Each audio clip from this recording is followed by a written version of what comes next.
We lived in the area for about 40 years. We taught school for 35 of those years, and actually, as retirement approached, we decided that we would like to get a farm, and we were able to buy the present farm, which is about 200 acres in 1995. And on this farm, we actually do not milk, but we raise beef to sell. We raise dairy replacement. We have a vegetable stand during the summer. We make maple syrup, and probably one of the bigger cash crops is developing into is the sale of hay, especially for horses. Now if you just So how about now if you go into, where we're sitting and what you do in here, if you want to talk about that? Okay. Right now this is a part of the sugar house. I utilize this part to do all my canning in the kitchen, canning of the syrup, making the cream, the candy, and the other products that we can make from the maple syrup.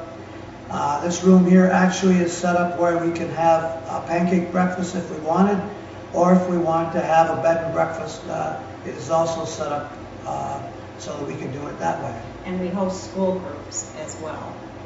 There's always at least a half a dozen to a dozen school groups that come in during the season. The maple season actually usually running from somewhere around the 1st of March until about the first part of April. Is about 6-week season. Sometimes it begins earlier and sooner, but it just depends on Mother Nature. So now maybe if you want to talk about some of the infrastructure, or whatever it is in Madison County that you use. Actually, why do I like to farm it? Well, why did I choose to retire into farming? It's something that I grew up with my whole life until I actually started teaching.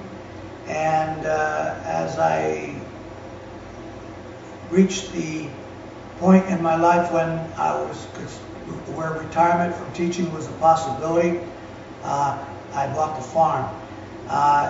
It's been the farm located in this area has been very good because there are at least 10 or a dozen in today's scale, medium-sized, small to medium-sized farms, but very productive farms that do very well.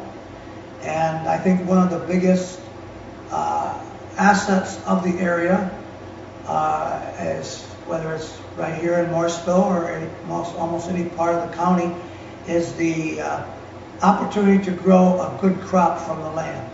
There's a lot of good land that's where the crops are grown, and sometimes the weather doesn't always cooperate, but that is true regardless of where you are. As far as in the area, there's also places, the infrastructure as far as the places to buy your materials, whether it would be machinery, feed, and also to market your product at the end, selling possibly your shelled corn, selling your hay, this type of thing, and maple products. Also, the college is located in the village, and they have a very large horse equine program, and this in turn provides an opportunity for many of your farmers to sell excess products such as hay or straw or this type of thing. So it works out very well. Karen, is there anything else you wanted to put in there? Is there anything you want to add to your role, the grandkids? Well, I was just going to say how it provides our family with a great source of enjoyment.